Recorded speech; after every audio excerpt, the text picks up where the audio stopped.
YouTubers? We're back again. Today, the topic of discussion is having a medical bag for different situations. Here I have set up 3 different types of medical bags. The one up front here is my EDC medical bag. The navy blue one here is the medical bag that stays at home for my wife or the children if something were to happen at the house. And the black medical bag that you see here is for an extreme situation where we have to leave the home and extenuating circumstances where we're going to be out on the road for a day, maybe 2 days, maybe a bug out situation, even a vacation. So this is kind of like your take with you bag when you're on the road or traveling by means of vehicle or however you commute. So let's get into it. I just kind of want to show you again some of the things that I pack inside of my medical bags, some of the things that I could add to my medical bag if you all have suggestions. So please like and subscribe to this video if you find any of this information helpful. I thank you everyone who subscribed to the channel and enjoy my content. This is a learning process for all of us, especially when these times are uncertain. So let's dig into it, and I'll kind of just take you through the contents of these bags now. So this particular bag is the medical bag that will stay at the house, and it has just some of the basics in it because it'll be for obviously if the kids get hurt or something at home. We just got hydrogen peroxide, we have alcohol inside of a little spray bottle here. Kids don't like that at all. We have some quick stop for bleeding, coagulates the blood. We kind of touched on that a little bit inside the video for the bug out bag for dogs. They make some for humans as well. Have medical shears inside this bag. Of course, with the pandemic, you always keep an extra couple pairs of masks. Kids always lose their masks, so when it's time to run errands or do something, it's helpful to have this stuff inside the medical kit because you'll get somewhere and then the kids are like, well, I don't have a mask. Well, make sure you keep some on hand because they will lose those at school while they're out in the car, and you'll find them, and it just comes with the territory. I keep this neat little flashlight. Like I say, you can't go wrong with keeping flashlights in the majority of your gear, if not all of your gear. It just has the fold-up light here, and you can turn that on, and you can prop that up on something, or prop it up on the table there, and you can see what you're working with. If you need light, say your kids get a splinter or something like that, which is common. It has a little black light in the front, and then of course a regular flashlight. We got trauma dressing, in case of a serious injury that would occur. We have sterilized 18 gauge needles. We have gloves. We have scalpels inside of this bag. Of course, we have gauze. We have gauze in the front of the bag, Neosporin. We have tons of packets of burn cream. We have gauze. They have the clip to them so you can tie them nice and tight. Over here, we have smaller trauma dressings. You can go ahead and see that. Smaller trauma dressings, Band-Aids.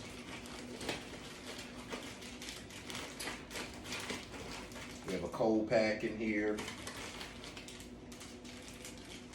We have shears for scissors, if you needed to sew up, you know, a puncture or someone was hurt in that manner. Have medical grade needles for sewing and thread in here for sewing. You can actually online order a practice kit if you're not familiar how to do that. You can follow a guide, a practice kit, and you can actually sew stuff up. But that's in a situation where you can't get your loved one to a hospital to have them sewn up. So something like that will be more so in your medical bug out bag over here, and we'll dig into that in just a moment. Just a few other small things. Gauze tape if you need it, and then this bag is full of Band-Aids. I'll show you here what I was just referring to. Silk braided lace with the needle. You get up close so you can see that, and that's what you're going to do. That's what you're going to use if you're sewing up a wound or something like that. Again, I'll repeat again, in a situation where you can't get to a hospital and have a certified professional take care of that. So those are pretty much just the basics that I keep inside of the home medical kit. I'm gonna set all this stuff back in because it's very important that I keep this in a place where it's readily available in case my wife needs it if I'm not home or something like that. Another thing that we keep in there, especially during the COVID, is we keep a thermometer. So that way, if anybody falls ill, then one of the first things we can do is make sure that they are not running the temperature and then act accordingly. So we keep that inside the home kit. And you notice all of my medical bags, we got the camo colored EDC medical bag, the black medical bag, the navy blue medical bag. So, some might ask, why I chose to pick these colors. Well, in a situation where you're bugging out, and if there were people who were looking to, or got desperate and they were looking to see what type of resources that you had, well, the majority of people carry these bright red medical bags, or they carry medical bags and they like to put the Red Cross, morale patch and stuff on their bags. Well, that's a dead giveaway. People can identify that. They can identify the red color with medical bag. They can identify the Red Cross, morale patch as a medical bag, and right off the bat, they can identify, that you have a certain amount of medical equipment on your person, and that stuff is, in my opinion, just as, in a, SH, crap hit the fan situation, that stuff is just as valuable as water and fire, medical equipment. So, although my bags still have, the medical patches on them, they're not quite as identifiable as that Red Cross or a bright red bag that says, hey, here I am. And so, moving forward, we have a kit here. Now, it does not have, this kit is for a stethoscope, which is not currently in the case, but these are very inexpensive. They have holders on them. This will be where your stethoscope goes. I have a couple sewing sutures in here that I keep in here and ready. And so having one of these with, you know, a stethoscope is a good idea. It's a nicely built hard case. So get one of these, and it's pretty much identifiable by the stitching on the front. Anybody could know what this is easily if they had to get it. Now, it missed the coronavirus and everything this year. You know, at the beginning of everything, before everything got really out of control, everybody was looking for gloves, because the big thing was, you know, that this disease was transmittable because of contaminated surfaces and things. And everybody ran out to get gloves. And this was during the time where toilet tissue was hard to find and gloves were hard to find. One thing that was not hard for me to find, and they send you a lot of them, was finger cots. These finger cots are pretty much like half gloves, and they just slide individually down each one of your fingers, and you have some form of protection. And these were always available during the time that gloves weren't, because most people don't know about them, or most people were in such a panic that they didn't quite sit down and figure out their options. So if you can grab a couple of those, you know, when things get hairy and gloves aren't available again, you know, God forbid that happens, you can always get you a couple bag of finger cots now. Very inexpensive. I think you can get those off of Amazon and just keep those inside of your medical bag. Most of us, I'll be moving back and forth showing you things close up, but most of us are familiar with this. They look inside your eyes, look inside your eyes with this. Look inside your nose, look in your ears with one of these. So I keep one of those on hand inside the medical kit. Nice and small, compact deal. When you're out there and you're moving around, I keep this inside the medical bag. When you're out there, you're moving around, what you want to do is you want to carry your necessary papers with you. You want to carry your driver's license. These are just little protective covers that zip up and tighten up. They're waterproof. You want to keep your driver's license. You want to keep your loose cash. You want to keep your marriage license. You want to keep your dog records in here. It'll be a little thick once you get everything in here, but it'll be waterproof, and it'll be all the necessary identification that you need in a situation where crap hits the fan.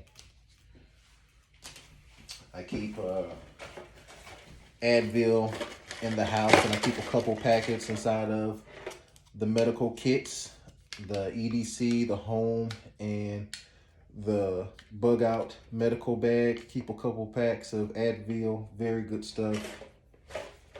200 milligrams. You get quite a few of these. You can also get those off of Amazon. Headaches, soreness, pain. We keep these, some more masks inside of our bug out medical bag. And now, inside of our EDC medical bag, first of all, we're going to take this out. We have a CPAP mask. And so, of course, if you're out and you want to be of assistance or help to someone else who is out, you know, then, and say someone is choking. If you're at a restaurant and someone begins to choke, but, you know, during the coronavirus, you don't want to necessarily be quick to jump in there and give CPR, because you just don't want to take that risk. Well, CPAP mask is something that we were issued when I was in the fire service. One of the first things that we were issued with was CPAP masks, even before the whole COVID thing. So CPAP masks are very important regardless, because bodily fluids and things, you know, you don't want to go mouth to mouth without one, really. We have basic gauze in this bag. Some of this stuff is duplicate. Gloves and this EDC, a tourniquet. Because obviously you're going to be carrying this bag with you all the time when you're out and about. Bad things could happen, whether or not things get hairy just all of a sudden, or you're just out, or you're at work and there's an active shooter situation. Well, if you got this bag with you, then you always carry you a little tourniquet with you. My tourniquet hasn't been opened, it's still in the pack. Most of my stuff is new because, hey, I haven't been in that situation, fortunately. Knock on wood. We got gauze. We have a lighter here. I always try to carry some form of either a flashlight or a way to start a fire. I think that is always good. Triple action antibiotic packets in here. Burn cream inside here. This stuff right here, I'm not sure if you've seen it sitting on the table in front of me, but I've got multiple bottles of this, and basically what this can is foaming. It foams up, and basically what it is foaming peroxide or alcohol. Foams up. You can rub it on the area, the infected area, or the damaged area, and it just foams up. Just carry it with you. You know, it's more convenient because carrying peroxide inside of a big, the big brown bottle, or alcohol inside of the big bottle, the liquid could spill out and get over all the contents in your bag. But with the spray foam, it's easy application. I actually carry, and oddly enough, I carry an extra pair of socks in my medical EDC. Of course, we got some more gauze wrap down here in the very bottom of the bag. Some medical grade shears for cutting your gauze and things like that, and making application of all those things. And that is pretty much all I have in the top compartment of this EDC bag.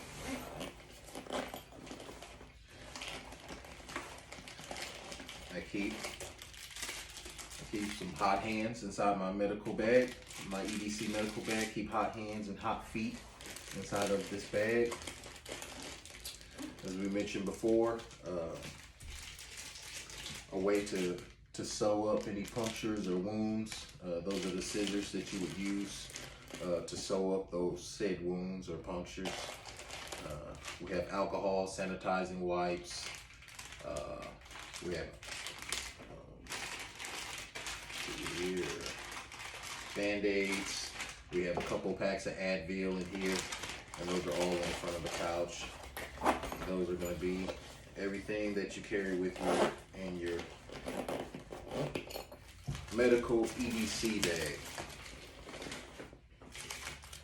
Let me get these things back in here.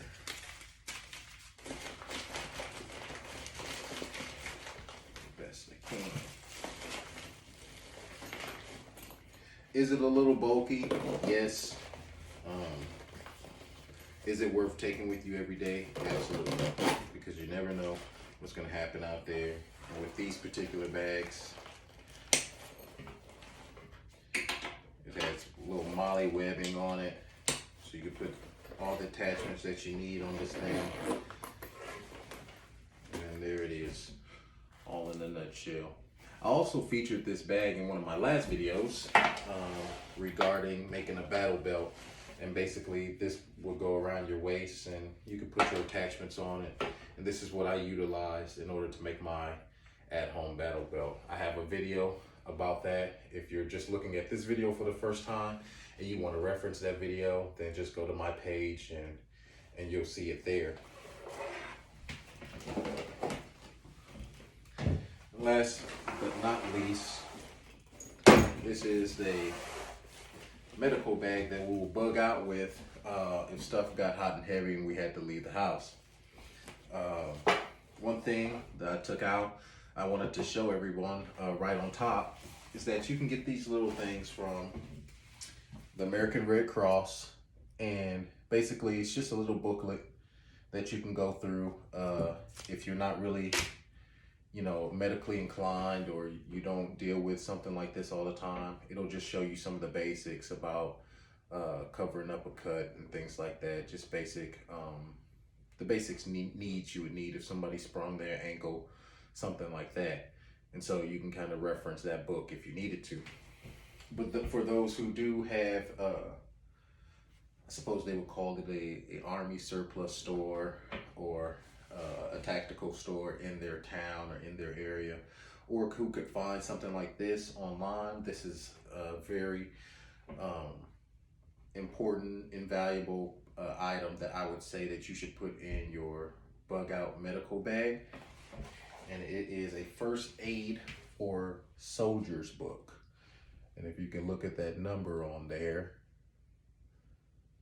see if you can try to get one of these. And the contents are limited. Just opening up this book, not going to any particular page. Look at that. A wound on the hand. And it shows you how you can wrap it. It gives you informational guide and stuff, how to treat certain injuries. And this book is gold. If you can get one of these, then I would suggest it. Keep it right on top of your bag, so that way when something happens, if you needed to reference something, if you had the time to reference it, if it wasn't a wound that was, you know, so extensive where you had to get to it right away, if you had time, if it were a sprained ankle, if it were a cut on the hand, and you had things under control and you could wrap it the proper way, I would say this could be your guide, or would be your guide. Again, right there on top, you got a tourniquet with the shears, medical shears right on top. It's comprised inside of this little holder. I really like how this company did this. You can get that off of Amazon. There's really no reason why you should not have a tourniquet. They are very affordable, very affordable. Another one of those CPAP masks, we've already touched on that. We have sterile scalpels inside the pack and ready to go.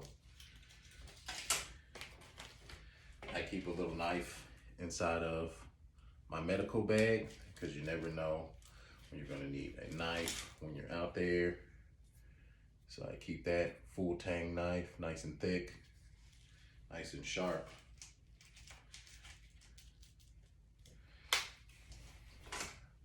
Keep some children, we've already used this, children's ibuprofen, because, you know, aspirin or Advil, you know, it will probably be a little too strong for, you know, your children inside the house. Again, in a bug out situation, you don't want to, you know, give them that. And then kids, they hate swallowing pills if they have to. I still remember as a kid when I began swallowing pills, I did not like it at all. Speaking of which, here's our aspirin. It doesn't have to be anything that breaks the bank. It doesn't have to be the Bayer brand or anything. Just a nice generic aspirin will do. This is that spray foam peroxide that I mentioned before, or alcohol that I mentioned before in the spray can. I keep a little roll of paracord inside of my medical bag as well. This is waterproof adhesive tape that I keep inside of the medical bug out bag. Waterproof adhesive tape. Keep a little flashlight. It's not turning on because it has the little plastic piece that separates the positive side of the battery. The lead packets inside of your bug out bag. Here's a little container that has cotton swabs in it.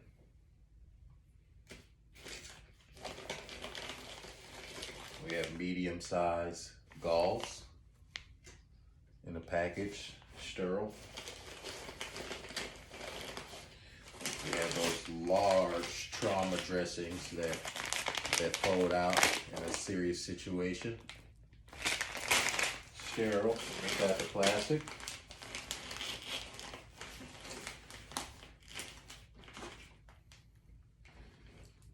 We have medical grade tweezers and things. You know, your kids get splinters or something, or you get glass under your skin or in your skin. You know, those will come in handy.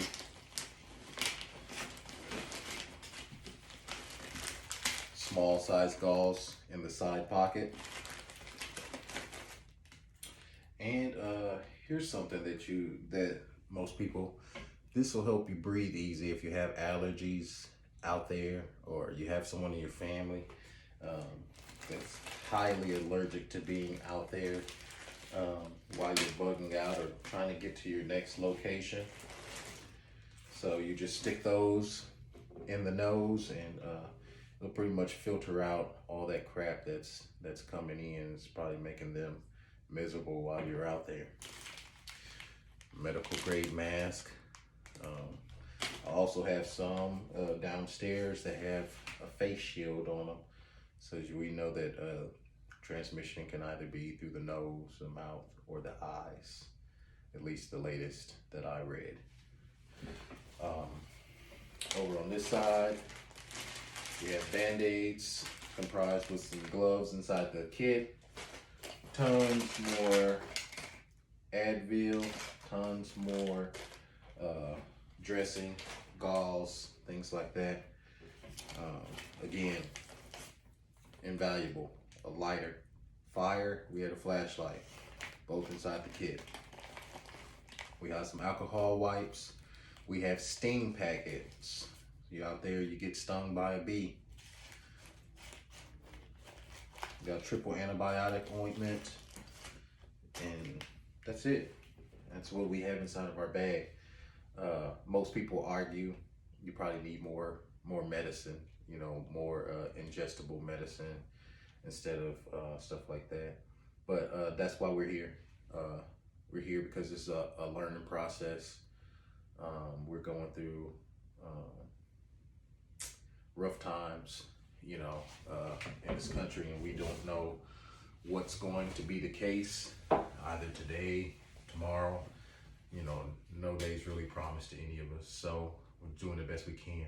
So with that being said, if you all have any suggestions on how I can improve any of my medical bags, please say so in the comments. If you like my video, please hit the like button. And if you want to keep on subscribing, or if you want to follow me for more content, then please punch that subscribe button, and we'll go through this trip together. Thank you, everybody. Have a good day.